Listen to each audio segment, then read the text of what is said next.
Hello and welcome to the Emotional Word Podcast, where we take a deep dive into the human condition. And today I am very excited because I have somebody, my guest on the podcast, introduced me to a word a while ago, and it's one that I just love. And when she used it with an image of a tree on a slide, and it's a word that both kind of phonetically and in its meaning just says a lot about what we do.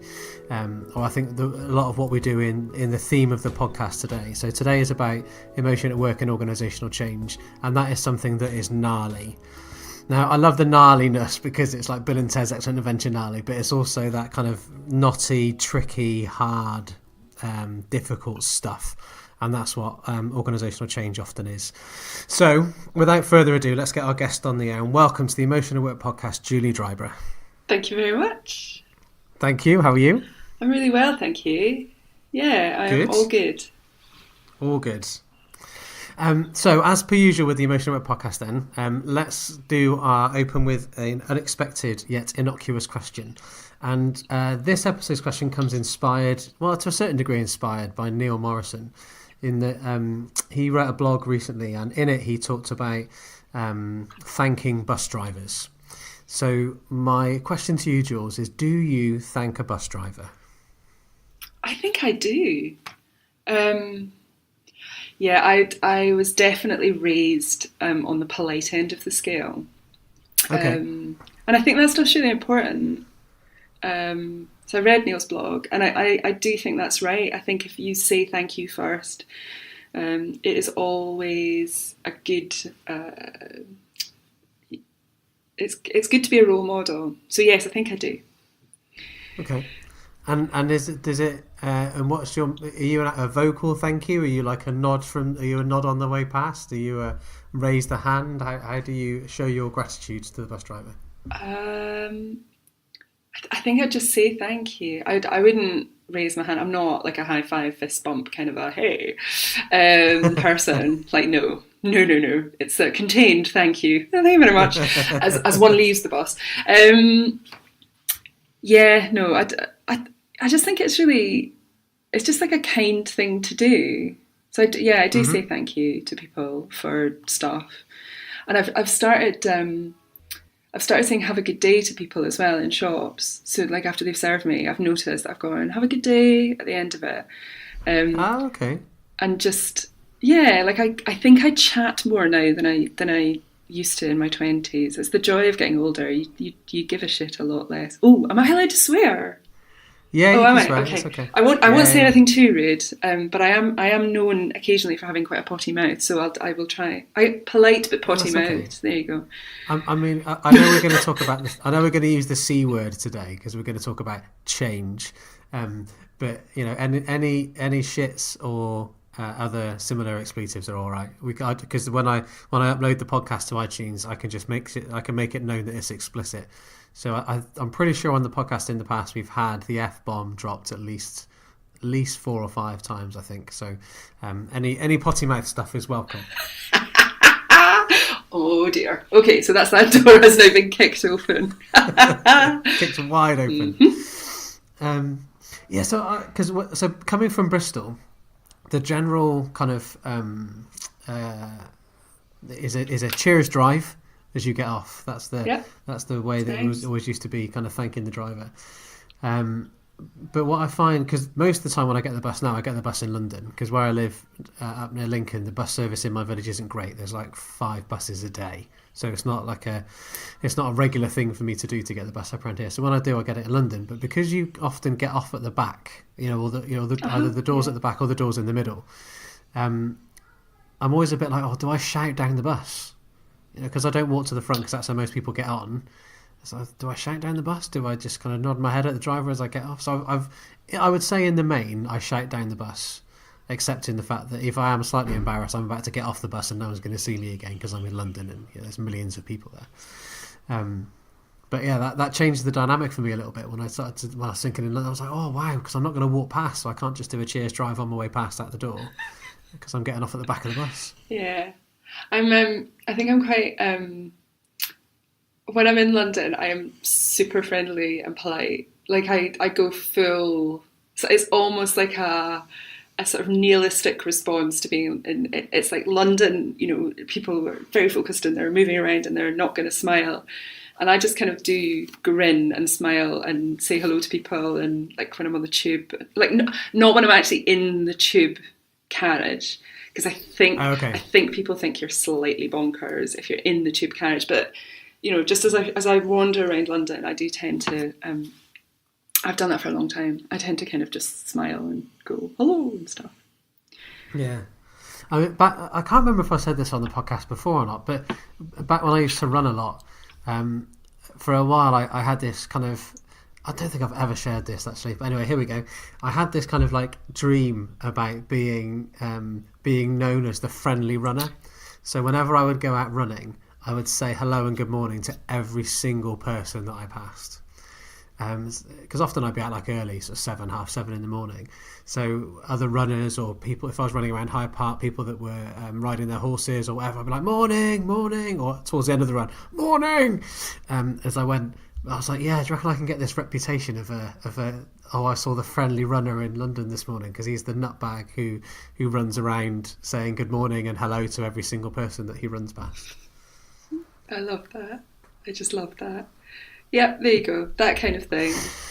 That kind of thing. In the face of relentless grumpiness, one has to do what one can. One has to bring some joy. Absolutely. And I'm wondering then if that's our segue into change or organisational change in the face of relentless grumpiness. Now, it might not be relentless grumpiness, but organisational change is a notoriously tricky. Or gnarly, to use the word that I love. It is a gnarly world to navigate. Yeah, it can. Well, yeah, it can be.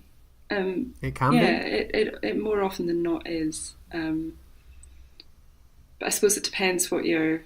I suppose it depends what you're thinking about, really. I might want to cut this bit out. Do you want to start that bit again? Do you want to start that bit again? No.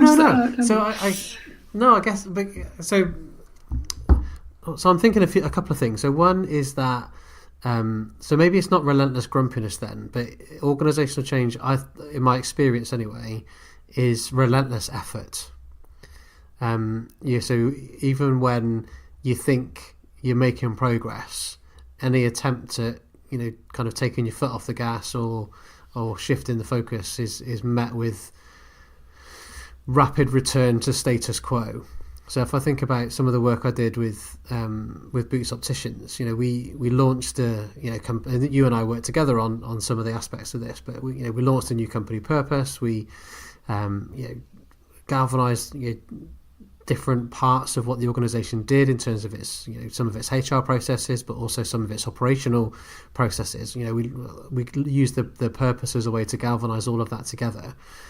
Yet the speed at which status quo would be restored if we diverted any attention away from it just amazed me. It was really quickly back to how it was done before. Yeah. So I don't really hear a question in that, but my observations around that stuff is that sounds right to me. I've been working with organisational change, with culture change, for probably about 20 years. So I'm very lucky. I kind of started into it quite early. One of my very first proper jobs was working on a culture change programme within the post office in Jersey, and I think what I learned very quickly from that was that you have to be in a number of different places. So if you're genuinely thinking about changing an organisation, you've got to tap into lots and lots of different points in the organisation. And I think, you can talk about, well, when I first started, thinking about purpose wasn't actually all that trendy. So you had to have a vision. So vision's been kicking around since I've been working in all this stuff.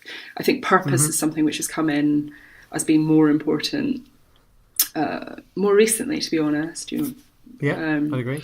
So that word, you must have an organisational purpose, and I think what we try and do is kind of codify the where we're trying to get to. But but the status quo is hardwired. Like, we join organisations for a particular reason. We particularly when we're first beginning into our workspace, the organisations that we work for are very, very formative. They help us understand what's permissible at work, how one does things around here. It's an education. So you're formed by the organisations that you've worked with, and by, you know, what you've studied or what you've been an apprentice in, or, you know, how you've come into that role. All of those things kind of form you. And so the status quo is quite important in lots of ways. You know, we join an organisation for our own reasons, and then if the organisation decides, and I'm conscious that I'm talking about the organisation as if it were a entity alone, and of course that's just not necessarily the case. But you know, we join organisations, and if the organisation then decides that it's going to shift or change or grow or restructure or downsize, you know, we didn't necessarily cut that deal. That's like, psychologically we're a bit like, oh, I'm not sure, you know, that's not why I work here. I work here for perhaps different reasons. So I think that's one of the reasons that status quo is quite pervasive. We quite like things to remain as stable and as steady as we can muster. For all sorts of reasons, for safety reasons, for identity reasons, for energy reasons, you know. There's very few folk that are like, yay, let's change lots, often, frequently. Yeah, some people love it all the time. Well, some people love it and get bored and adapt and adopt well in constantly changing states, and others prefer things that are a bit more stable and steady. So when you talk about safety in that, then, so, you know, you said there's some identity stuff which I'm exceptionally fascinated by, and I'll come back to that a bit later. But you talked about safety. What did you mean by safety in that? There's some safety aspects or some safety parts of it. So just that, really. I mean, I'm. You're talking like psychological safety or physical safety or. Well, yes, safety all of those yes. The two can go hand in hand. I mean, you can be working in like potentially crazy, dangerous workspaces. You know, out on oil rigs, or, you know, I've done some work in oil and gas, and you've got people who are out in like what was madly kind of unsafe environments. But they do whatever they need to do to make themselves feel safe and make the environment around them safe, and that's both physically safe and psychologically safe. So there's things in place to stop you from being hurt or killed. And we are social beings. We are hardwired to be, you know, together and look out for each other and all of those things. So safety, I think, yes, psychological safety, but, you know, a safe environment, a safe place, all of those things I think are really, really important to us, which alludes more to status quo than it does to change often, because change can feel very unsafe. It can feel very destabilizing. It can be, it's just not the deal. That's not the deal. Yeah, I did a piece of work recently with a company who was celebrating their fifth birthday. They didn't call it anniversary; they called it birthday. So the company was celebrating its fifth birthday. You know, startup type thing. You know, grown from, you know, founder to 50 people over the space of those 5 years. Recently had some private equity kind of cash injection to drive growth, you know, and expansion on the next phase. Predicting to go from 50 to 150 over the space of about 18 months-ish, which is a huge transformation. Yep. But one of the aspects that made them different was there's like an unwritten rule in that sector, that you have to operate in this way, and they deliberately chose. They made a strategic decision, or you could argue whether it's strategic. They made a decision when they set up that they were never going to play that game, and now they're reaching a point where their distribution model is changing, and the players that are in the bigger distribution market that they're going into are actively pushing against their kind of disruptive approach. So the sector says you have to work in this way. They're saying, no, we will never do that. They're now starting to expand into markets that are saying, if you don't do that, we don't know if we're ever going to work with you. And then you've got this kind of tension that's happening between, there's a huge opportunity there for the financial growth and the reputational growth of working with working in these other distribution channels. Yet we may have to compromise or go back on the one thing that we said we were different about. And I wasn't brought in to explore that conversation, but it came out quite quickly as part of the work I was doing. And there was a real sense of, I don't know if the right word's betrayal. I don't know if that's probably a bit too grand, but a sense of, this isn't what I signed up. If you do that, that's not what I signed up for. Sure. If that's the choice the company makes, that's not what I signed up for as an individual, and that would really make me challenge, whether or not this is the right place for me. Sure. And that, making it feel, or it feeling insecure or unsafe was definitely kind of prevalent in there. And it led to a really fascinating discussion between the founders and people that have recently joined the organisation, those that have been there a while, and different people's perspectives on, if we did change, what would that mean?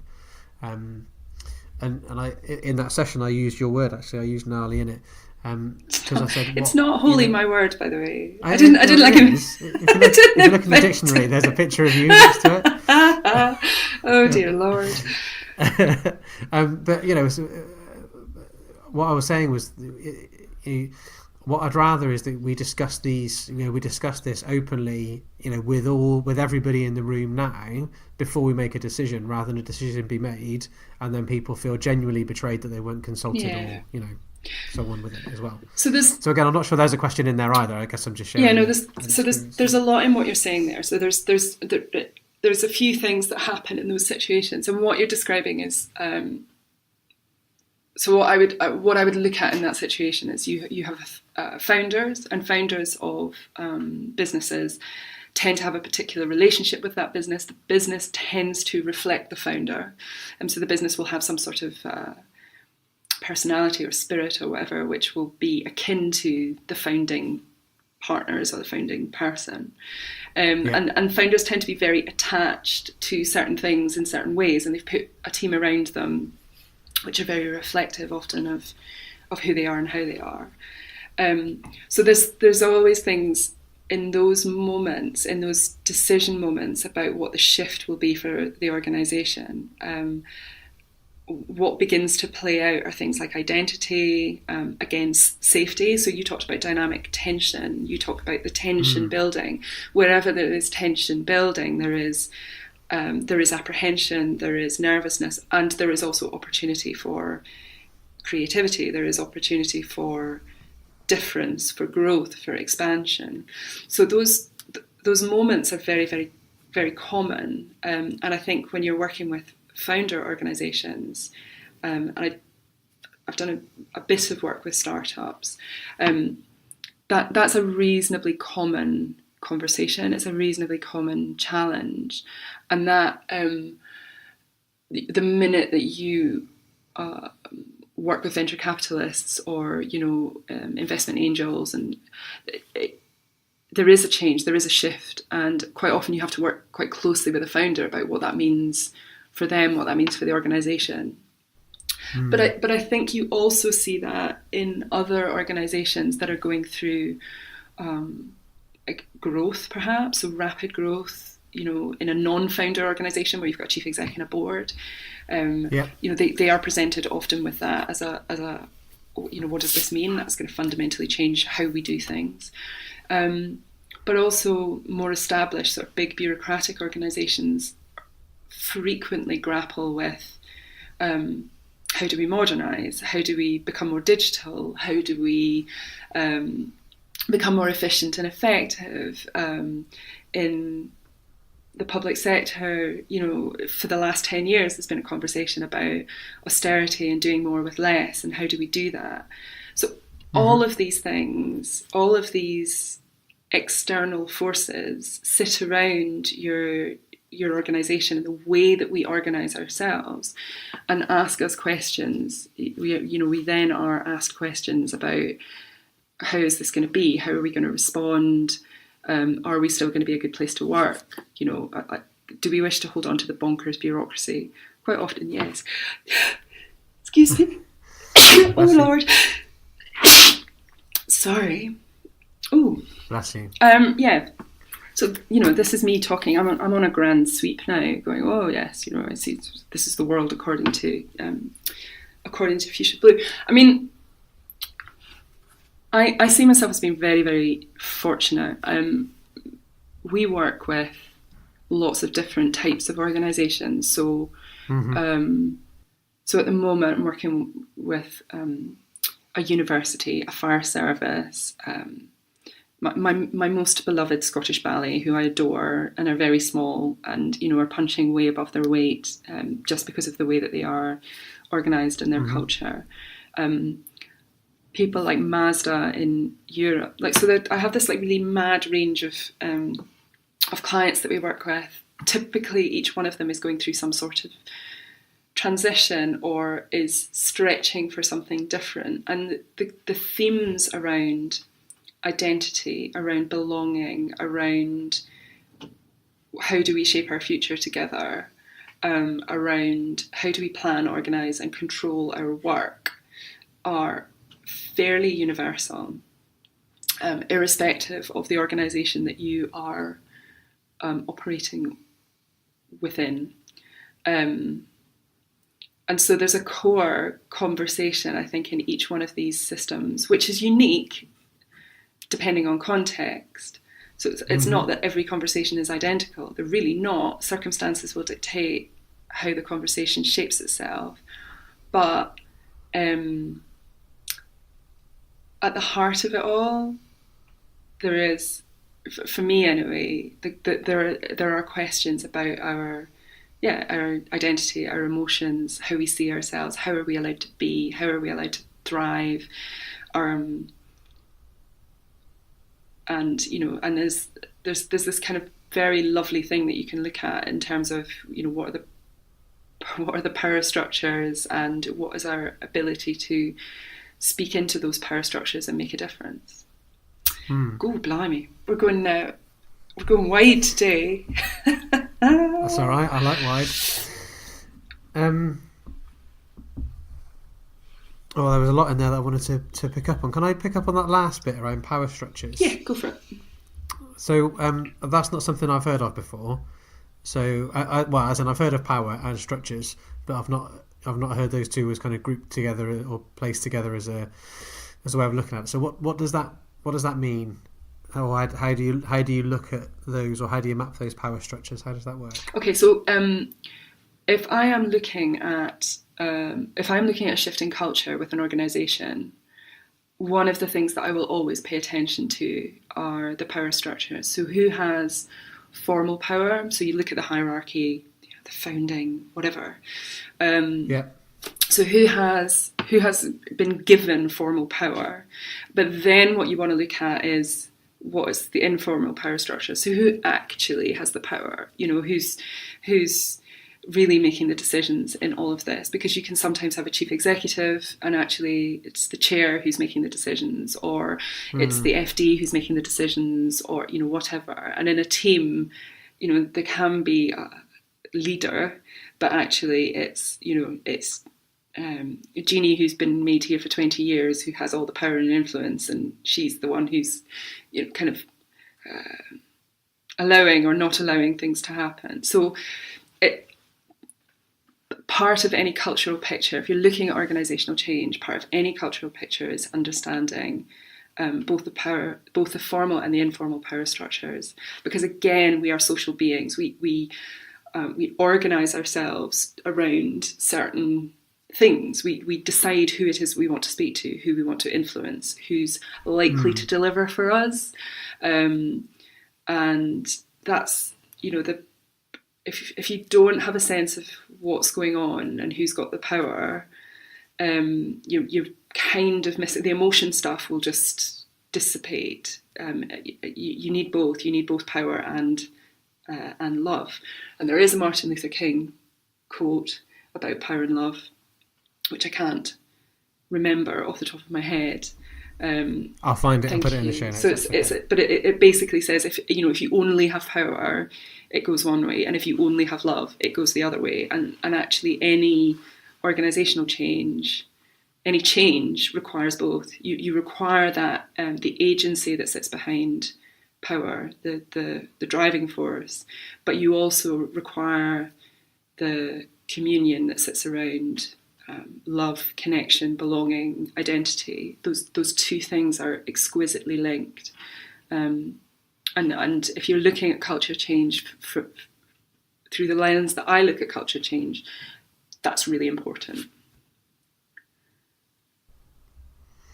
And I'm selfishly curious then. So, in that some clients, actually no, I wouldn't be fair to say clients, because invariably I don't end up working with them, are often quite nervous about me talking about emotion in a very overt way in what I do, and I can imagine the notion of talking about love being reluctantly worked with as well. Is that something that you experience? That, if you're talking about, for example, love and power, do you get any resistance to that kind of terminology or to that language or not? Yeah, I probably do. I mean, there are certain boards and panels and things that I go to where if I started wanging on about love, they'd just be like, I'm sorry, what? And that's part of the power dynamic. The part of the power dynamic is not showing softness and connection to emotion, and things like love is just seen as being, a bit oodly moodly and fluffy, which of course I kind of love, because to me it's the very opposite. The emotion, the heart of the organisation is very, very tricky to sit with and pay attention to. It's much, much easier to pay attention to process and outcome and transaction and nice, neat structures that we can control. Like, that stuff is actually pretty easy. Show me a conversation about building an operating model, a target operating model. You can have an entire day on building an operating model where you don't bump into a great deal of emotion, and that's lovely. You just have a whole day. It's like building Lego. It's just kind of funsies. Yeah.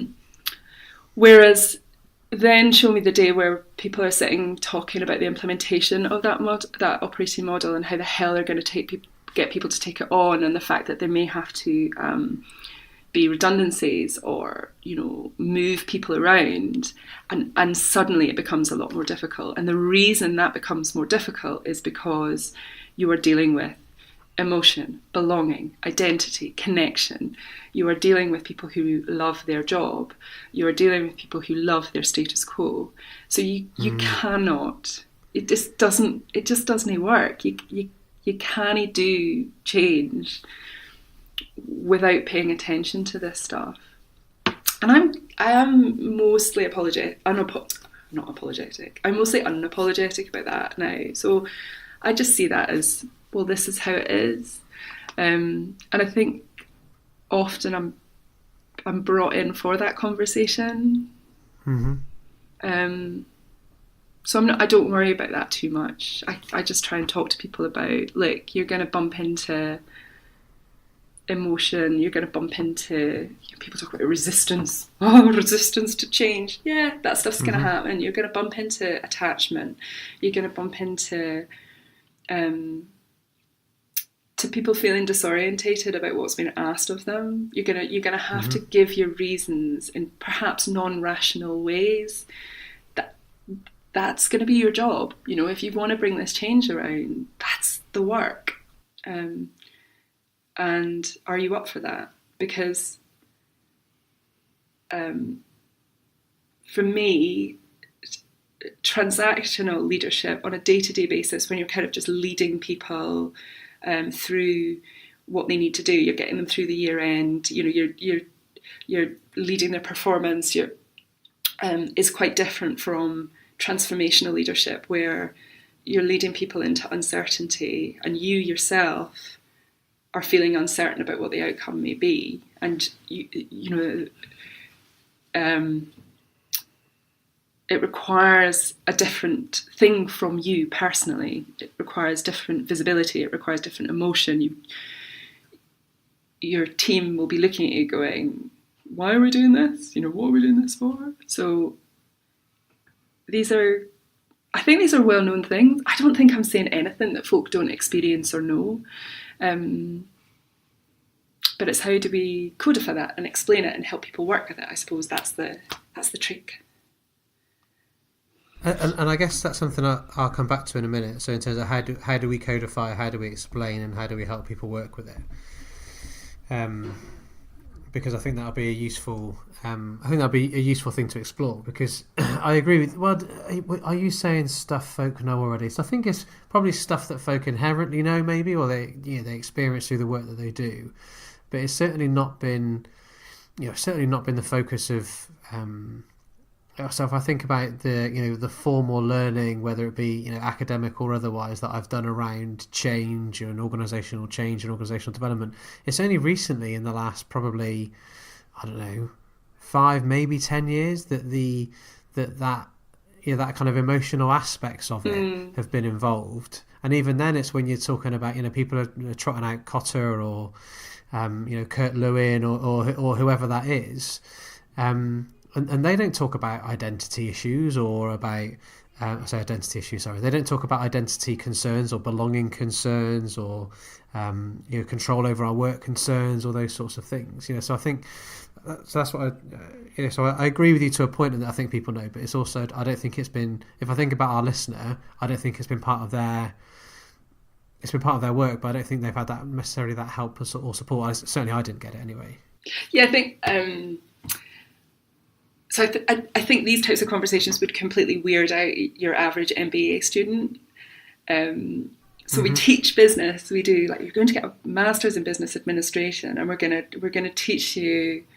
And I think this is changing a little bit, but it's still very much that if you want to run a successful business, it's bottom line. It's they spend a day, which I just adore. I have a memory. So I did my master's in organisational change at Ashridge Business School a few years ago, and you spend 3 years really thinking about change and writing about it, and really getting in about it. And we met the MBA guys in the bar, and they were like, "Yay, we've just done change." We were like, "Oh right," and they'd spent 2 days.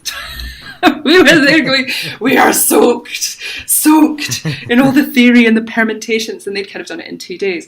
And they were, there's a lot of stereotypes that I could now kind of fire forward about the MBA guys and girls that we met, but they were pretty much kind of quite apprentice-esque in lots and lots of ways. So my point is, I think that we don't teach business, we don't teach success, we don't talk about capitalism in terms of cost, emotional or social cost, often. And in my view, we ought to. I think we are now entering a time where thinking about our ethics and our resources and how we are with each other is probably more pertinent than ever, and more challenged than ever as well. So from my perspective, I think I've been talking about this forever. I think I've always looked at identity and belonging and power and those types of things in my practice, but I'm a sociologist by trade, way back in the day. So I think I've been trained to kind of look at that stuff. And maybe it is coming more into the forefront now. Maybe maybe after years and years of trying to do organisational change and going, this doesn't really seem to hold terribly well. People are looking for alternatives. Maybe there's a rise of emotional intelligence in the system. I don't know, but whatever. It feels like a nice time, a good time to be practicing the type of work that you and I do, for sure. Absolutely, yeah, I agree.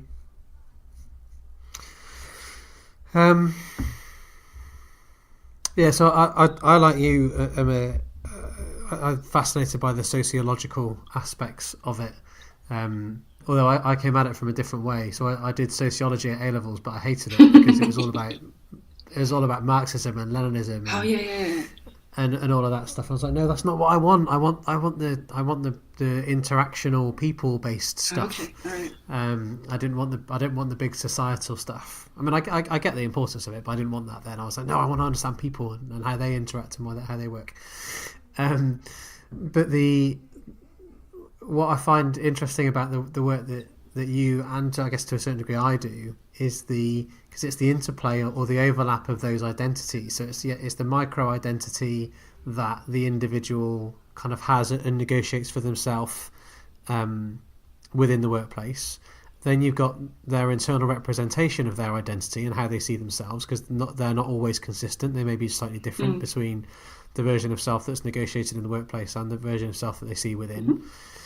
And then you've got the identity of either the organisational structures, so that could be within the function or within the department, and then you've got the organisational identity as a whole, and the extent to which then we take on or we subsume different aspects of those different identities, so that when we're talking on behalf of finance or on behalf of HR or on behalf of the organisation as a whole, we hear it I hear it in people's speech, and they say, oh, with my finance hat on, or with my HR hat on, or with my organisational hat on, they're talking about those different variables and aspects of their identity. But I guess I think the challenge is that I'm less sure. I've said that twice now in this podcast. I'm less sure that there's a deep appreciation of those different aspects of identity, how they interact and how they interplay with each other, and how all of that is to a certain degree chucked up in the air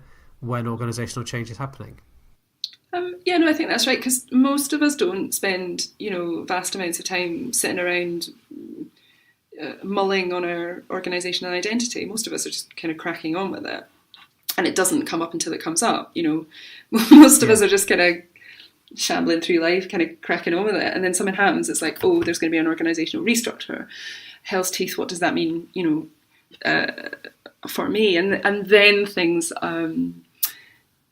That's the safety thing. You become unsafe, and it throws up a whole bunch of questions that perhaps you've not had to ask before, or needed to ask before. And I think that's perfectly. Yeah, I think that's perfectly fine. I would worry if there was too much kind of sitting around thinking about this stuff. I think life's often too short for such things. However, where I think I have those conversations most often professionally is coaching. Like, so when I'm coaching folk, that's whatever the presenting issue is at the beginning of the coaching arrangement, whatever it is that we are ostensibly working on, inevitably, and I think it's probably because I do tend to work with people who are going through some semblance of transition. So getting ready for promotion, or in a job and starting to kind of think about how the hell do I do this job, or whatever. A number of people I've worked with have been post sort of return to work after some sort of mental health episode, and are returning in a changed state, post maternity. That I am changed, and so whatever the presenting issue is at the beginning, we almost inevitably end up working with identity. We end up working with, who am I now? Who am I in this? What is my authority, my power, my narrative within this organisation? How do I operate effectively and make a mark or get on with people or whatever? Very, very often it comes down to identity. Now, arguably, that's because you're working with me and I'm going to ask you questions about it. But, but I think if you ask lots and lots of coaches, they would say the same thing, Yeah, I mean, again, whether this because you and I, we have similar interests, then for me, it's often the same. It comes back to, it does come back to the identity aspects of who am I now and who am I in here, and how does that work and how does that fit with who I was and who I might have to be in the future. Yeah, and what am I not allowed to do, or what am I allowed to do? Ooh, okay, and can we play with that? That's always a nice invitation. I'm not allowed to. Really? Okay. Yeah. So earlier on, you talked about helping people, or helping people or organisations codify, explain, and helping people through some of this stuff. If I may be so bold as to ask, what are some of the strategies or approaches that you might use then to support with that? I guess coaching is one of them, I guess. Okay, so it's my new favourite thing, I think. I wrote a blog a wee while ago about organisations and like fighting fog, digital transformations and the fog of organisations. I think one of my most favourite things at the moment is kind of looking at how do we codify and simplify and explain some of the cultural things that are happening around people. So it's doing some work to kind of make obvious some of the invisible hand stuff that can kind of play out in organisations, and those might be power or symbols or whatever. So the typical way of doing that at the moment is some sort of inquiry. So it's working with doing some one-to-one conversations and then doing group conversations as well to go to ask about what it's like to work here, to get people to explain their experience of leadership, of relationships, of how do we communicate with each other? Like, how's the best way to engage with you? You would be astonished at the number of times you sit in rooms with people and they'll go, like, if you really want to engage us, do it this way. And then you look at all the engagement strategies that are running and you go, okay, none of them reflect what people are asking for. And so you just kind of hang out. Like, you see, I'm not allowed to say hang out because that makes it sound like we're just sort of playing. I need to make it sound much more professional. But you. Oh, just can you promise me one thing though? What? Can you promise me you'll never have face into? Can you promise me you'll never use that as a phrase? Face into. What does that mean? Like if you were to. So what you would describe as kind of hanging out with or sitting with is when you sort of where you have to address or like leaning in. Is that type of thing? Yeah, but yeah. So like leaning into or facing into. Listen, I can't promise anything. If I've been working with an organisation that regularly uses the term lean in or whatever, I tend to find that I'll end up saying it, and then I have to kind of, once I stop working with them, I sort of have to decompress slightly and go, no, that's not my language. That's like I've sort of in a chameleon fashion, I've sort of adopted it for a wee while, and then I've got to go, oh no, get rid of that. I have yet to pass on gnarly. That's definitely one of mine. But if I discover an organisation that is now regularly using the term gnarly to describe their organisational change, then perhaps my work here is done. I don't know. Sorry, anyway, I interrupted you. So no, and in those in those inquiries, we are fishing around for levers, for powers, like what is happening here? What's the kind of phenomena that people are experiencing? And then there's an odd moment where you have to sort of sit down with all the data and go through it and go, okay, so leadership, here's some of the things that are happening. The leadership will typically go, we don't know why we brought you in. Like, we already know that. But then the magic, I think, is in helping them understand why that phenomena is happening. And sometimes the interpretation of the phenomena is, this is a terrible thing for the business, So if I give you an example, I have I've got a client I work with at the moment, and they have we identified that they have a really long-term organizational memory. So collectively, they have a really strong identity. They've many of them have worked there for many years, and they can tell you things that happened in the 1980s, the 1990s, and there has been some frustration in some of the newer leadership that this kind of sitting around organizational memory stuff is inhibiting,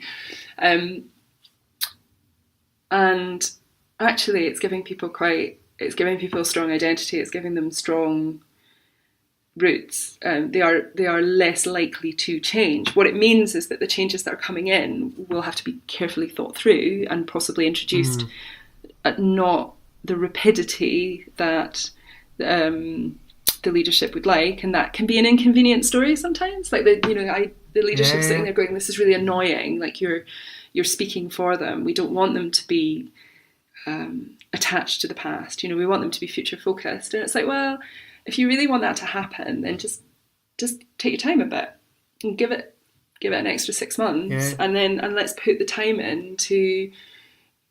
That's what you're working with. That's the material that you're working with, and you can choose to pretend it's not, but then it probably won't work. So how about we choose to pretend that it is and build in a little bit more time here, rather than having to deal with large scale dissent or whatever. And so you just make your case according to the inquiry. So inquiry comes out, there's some recommendations, you can explain the phenomena, and then typically it's about having some areas of focus. So where should we focus our attention? If we genuinely want culture change, then where are the areas that we want to focus on? And I do say to clients, it's like a 3 to 5 year thing. Not necessarily working with me for 3 to 5 years. I don't need to be there for the whole thing. Yeah. But if you're serious about it won't happen in 6 to 9 months. It just doesn't. You need to give it. It depends on the size of your organisation, of course. But if you're a great big organisation, it takes a while. Absolutely.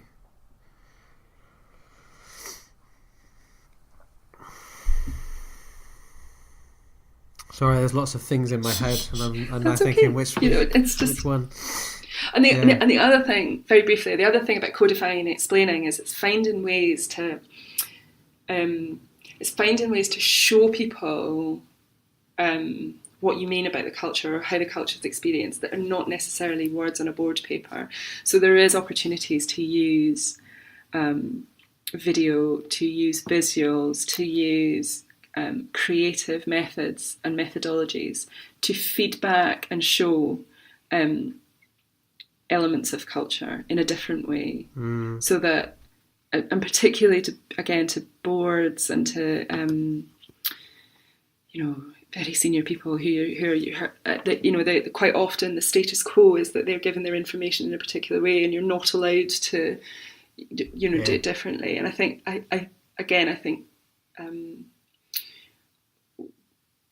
one of the things that we're trying to do is work slightly counterculturally with some of the leadership teams, so that they can see how you can do it and how that can work. You can capture people's attention in different ways.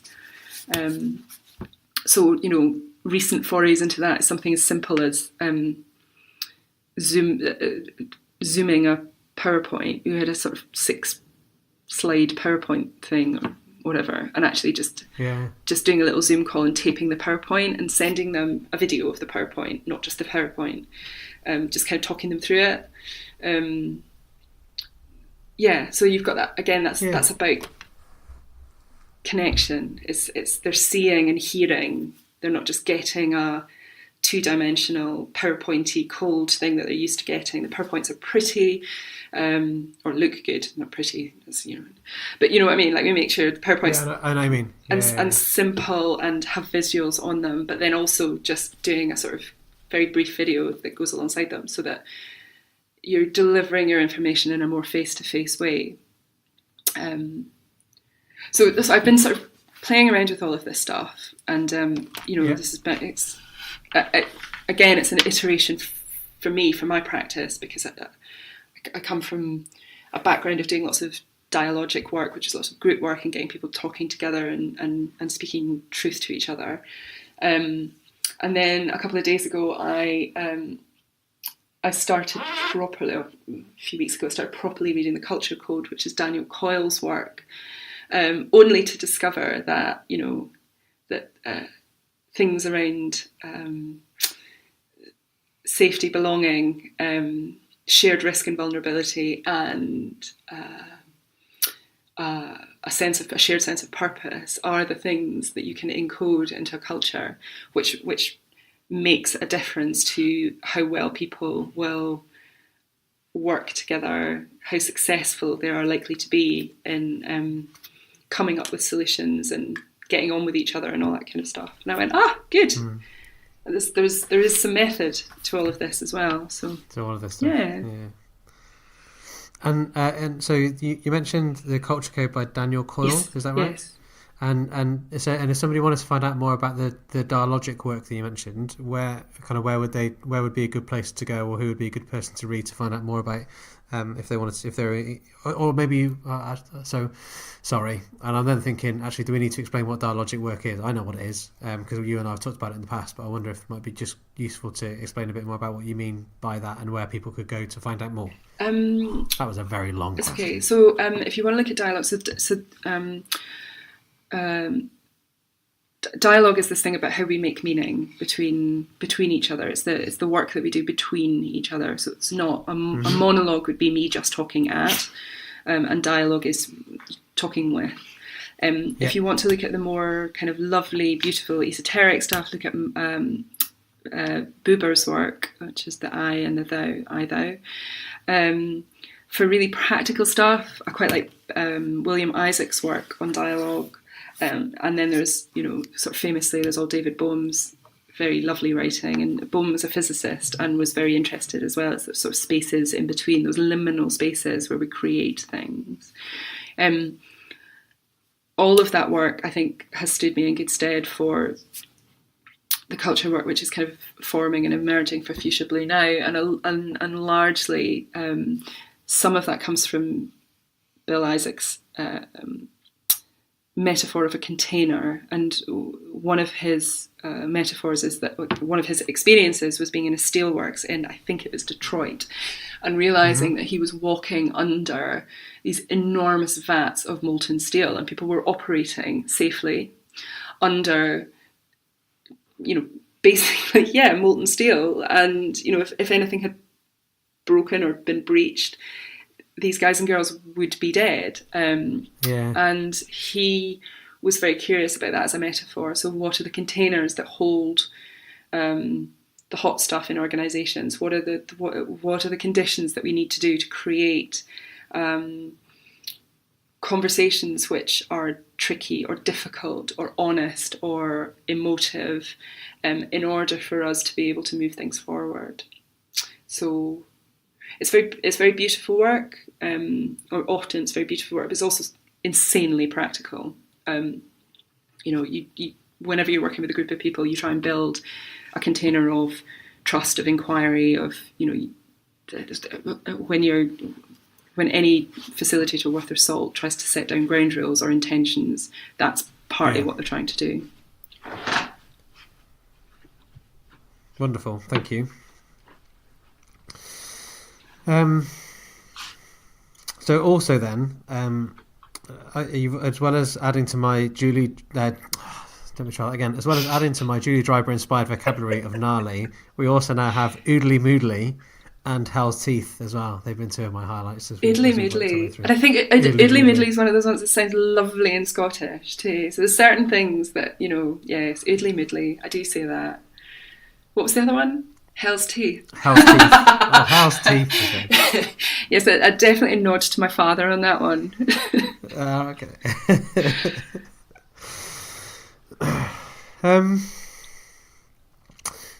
So a slightly biased question. Do you find yourself being drawn in to the as the inquirer then, or as the facilitator of the exploration of these areas? Do you find yourself being drawn in to the organisation and to the culture and to the to what's happening and what's going on as well? Yeah, I think you have to be wise to that. So there's all sorts of things that can happen to you, and again, as a human beast, I seek connection, belonging, identity. So I seek reinforcement within my client systems, and the risk is that you start to collude. And again, any consultant who spends a period of time with a client, you start to like them, you start to go, oh, well, maybe that's not so bad, or no, they really can't do that, So yeah, that stuff does, they talk about parallel process. So there's things that happen in your in the organisational system that you're working with, and you suddenly discover you're in the same conversation with one of the leaders that you've seen them kind of play out internally. So you've been brought in to help them make the change, and you suddenly discover you're in this. They've set up a bunch of hoops and fences, and you're like, oh, suddenly I'm not allowed to do my job. Okay, we need to have that conversation. I work with a supervisor. I have somebody who I work with somebody who I take my practice to, and they look at both my coaching practice but also my consultancy practice as well. And that is it's somebody who I trust greatly, who just helps me look at what's going on and just asks me questions about it. It allows me to stay curious about some of the stuff that's playing out. For me, that's really important. I know not everybody does it, but I take that stuff pretty seriously. I am a real geek about my work, by the way. I am really serious about the work that I do. I'm fairly kind of lighthearted about it at the same time, but my work really matters. It's fun. I'm realizing this as I get older. I'm like, oh, this kind of matters to me. I thought you were going to swear again. Then I thought you were going to go for this shit really matters, but then you stopped yourself. Well, I was nearly, but I'm trying to be good. Even with the wide open door that I gave you at the beginning, bless you. I think I've managed to not swear. Yeah, you have. Yeah, you've done very well. Nice. Yeah, I've never heard of. I don't think I have. I'm now racking my brains to make sure I'm not making a statement that is untrue. I don't think I've ever heard of somebody using a supervisor for their consultancy practice. I hear it a lot for coaching practice. Yeah. And I have one for my coaching practice, but yeah, you made me think I don't use them for my consultancy practice in that way. I guess so there's some friends and colleagues that I trust that I will talk about my work with and ask for thoughts and opinions on, but not in a formal kind of supervision way. That's an interesting thought. I've not thought about that before. I don't know. I thought loads of people did it. And maybe I'm being terribly grandiose. It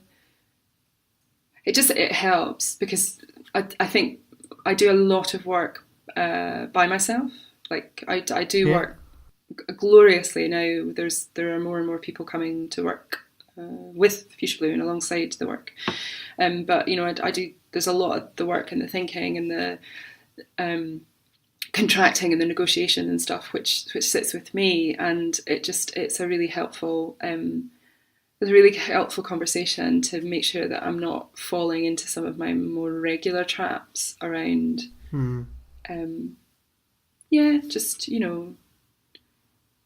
selling myself short, or doing myself down, or whatever it may be.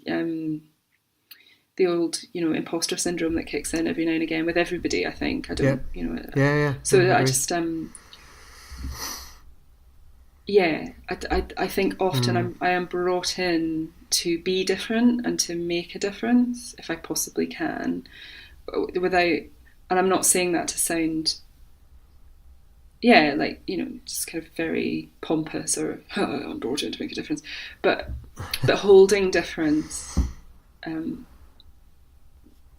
being different and holding your difference, if that's what it is that you've been brought in to bring. It requires something of you. So again, if I'm talking about identity and belonging, I'm often brought in not to belong. I'm often brought in to not identify, and I think it's wise to think about that stuff, and what it does to you, what it can do for you. You could go a wee bit bonkers, I think, if you're not careful. Who's to say I've not?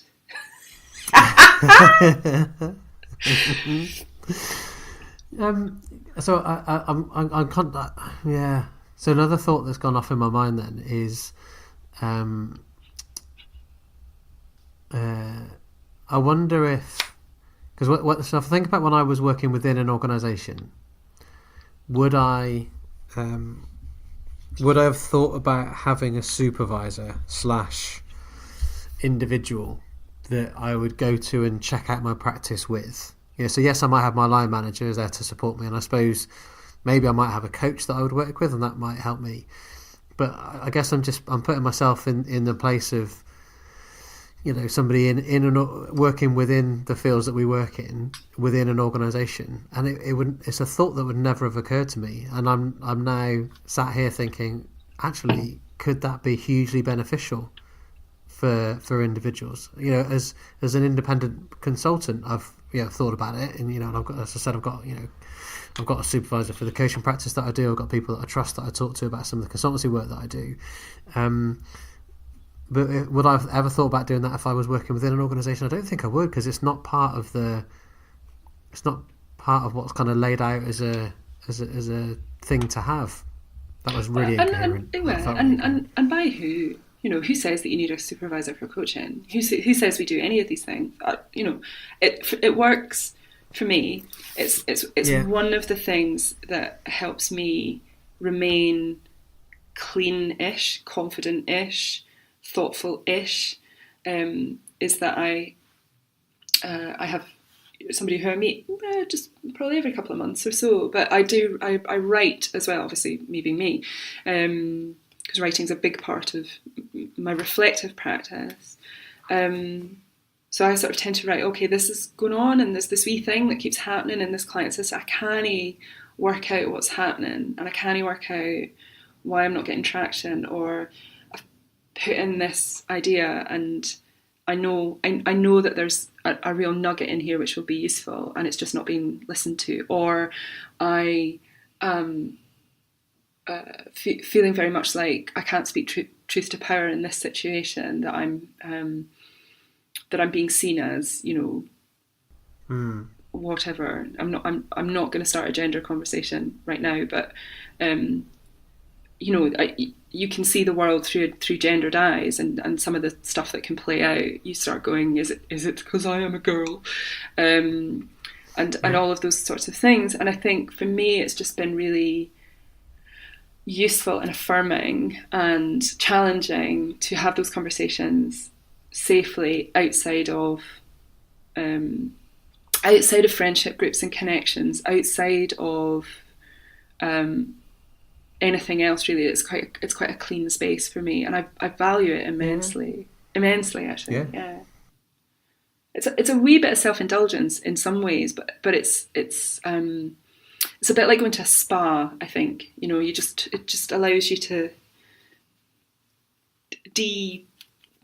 de-stress, declutter, whatever it is. I think it's a wee bit like that. Yeah. Okay. All right. So a couple of things that I noted down earlier on that I just wanted to add in. This is where I run the risk of doing kind of blatant self-promotion stuff. But anyway, let's roll with it. So previously on the podcast, we've had Monica Parker on episode 23, and she talked about some of the ways that within her company Hatch they gather that cultural data in a way that isn't kind of words and text and bullet points. And one of the things that I really liked about what they do is they use an app called Fido, which is a photography app. So it's where people use it to capture pictures of things that have meaning for them in the workplace. Which I thought was a really interesting, nice thing to do. If people are interested in, so Jools mentioned imposter syndrome, episode 16 of the podcast, no, 17 of the podcast, is with me interviewing Amanda Arrowsmith about that very topic. So if you're not sure what that is or you want to find out more about that, then you can head back to episode 17 to find out more about that as well. And I think I want to wrap it up, Jools, if that's all right. It's fine with me, my darling. Absolutely grand. Because there's been loads and loads of stuff in there which I think has been useful and interesting for me and for the fair listener as well. I'll pull all the stuff we talked about. So the Martin Luther King quote, references for the dialogic work. So for I, Thou, and William Isaacs and David Boam. Did you say that? Yes. Boam. I'll pull that together. So we'll put all of that in the show notes as well. Oh, and the Culture Code by Daniel Coyle. So I'll put all of those together and put them in the show notes. So if anybody wants to read more or find out more about those things, then they can do that as well. Also, if there are any other Julie Dryburgh inspired words that have come out of the podcast for you, fair listener, please feel free to get in touch. You can. Yeah. Oh, don't make this a thing. No. God, we're doomed. Oh no, I'm sorry. I couldn't resist. All right. So is there anything else then, Jools? Is there... Oh no, sorry. A couple of standard questions before we go then. Is there anybody that you would recommend that we should go and seek out to get on the podcast? Anyone you think, oh yeah, you should go and talk to them because I think they'd be really interesting? I tend not to answer those questions, partly because I think you're doing very well without me, so that's fine. I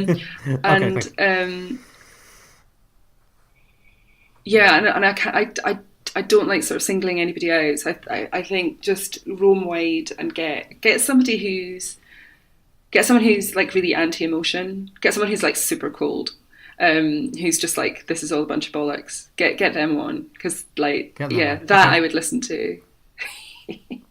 Okay. Countercultural. All right. Okay, I will write that down. Lovely. And beyond what we've talked about already, are there any other books or videos or any other resources that you would signpost people to, either that you think you think would be useful or helpful, or that we've talked about as we've worked our way through? My kind of standard response to that is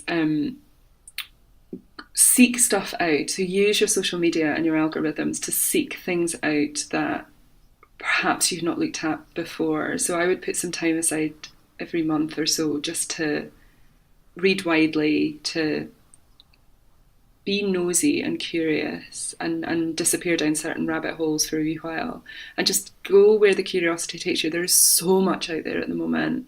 It can be overwhelming, but just think about what interests you and go seek.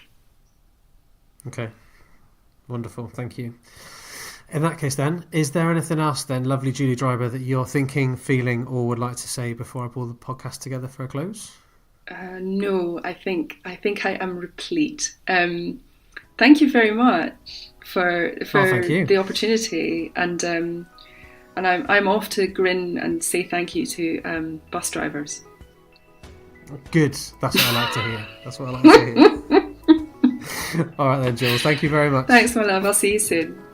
See you soon.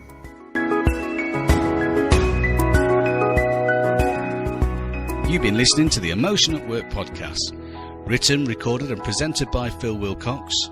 Edited together by Simon Leverton. You can find more information at emotionatwork.co.uk or follow us on Twitter at @PhilWilcox. Thanks for listening.